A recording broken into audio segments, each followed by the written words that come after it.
And then you. I was saying, "I tell them what. Would you close our work? My way, I'm going to play. Eh? Obetting the baby, more when you're monk, wasn't a gentleman chapel. I quite that baby. But meaning was I am a minimum, you're Johnny. What it? I bet I'll put you proud. I said, pray, pray. He said, I'm confused. Who's the non confused? I'm going for every man for crisis here. We do fear Joe. Hey.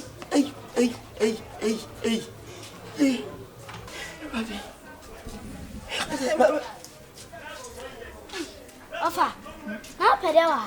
I say, Madame, some my country. Miss you coffee. I say, my flag, I come in some. My party shirt, I come in some. Eh? Hey, Akete. I know, my job. You may take no crack. I said, my back. Oh, what does you I'm going to see. My Miss Watty. I'm not for the most one of the other page. Tell me, Jerry, those moments, a drum match. Me check his and this 585. Maybe one. I got it. I found no plan of what TV. But who be near that? I'm a shame before. What do you ever say? I'll get you fear. Only fear my day. Never be few. So if you're there, Madame, oh, man, I want to. I have never phone. Why? And I knew. Does it mean what I mean? Minim the mayor.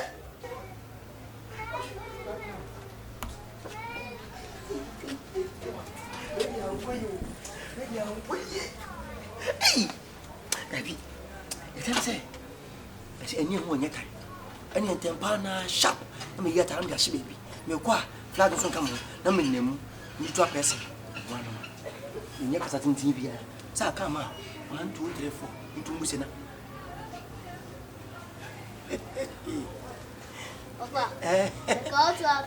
Baby, come into you. I get to come into me.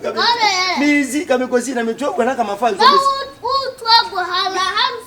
Tell me, go for a basin. What ye? Everybody, what you are caught one say? What do you want to come to say? MP3NINS3M. But two for Sasa and Kokotii near Benya. Monya, free education, free education, what can I call? Say what? We never to the way free education. What? I have any time to get it. I won't get it away. I won't get it out of my way. Whatever. I'll cry. Waawe. So who never bought this water? Waawe. I get some level. Papa, Before I was an I was. I mean, baby. I got someone to me, you know. So you had this in him. So you had this in him.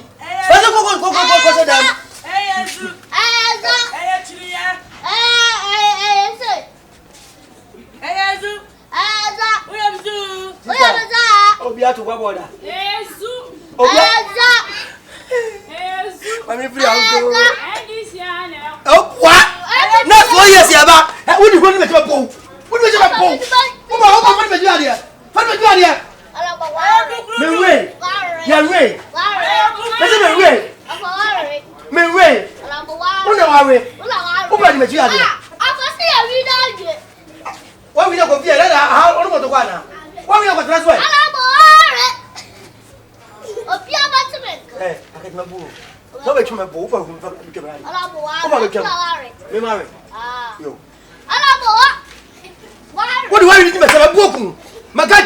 So I really Kokotii or Waawe make a bit.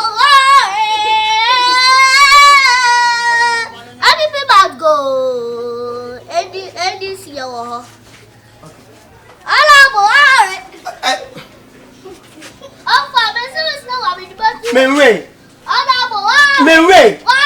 Yo, what if I met you out here?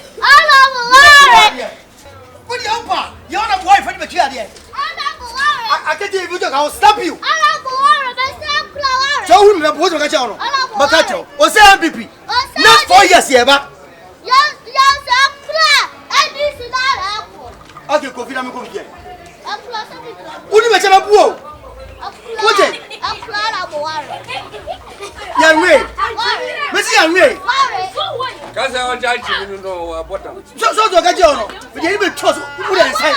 Mesi me me. Makacho. Next 4 years here ba. Makacho. Ala boare. Yanwe.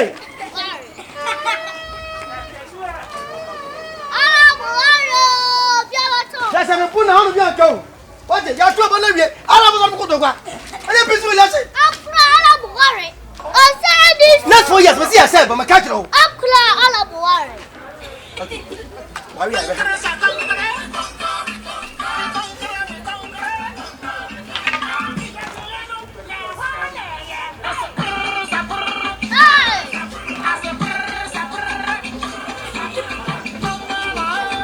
What's up on Jamaica? I'm not such a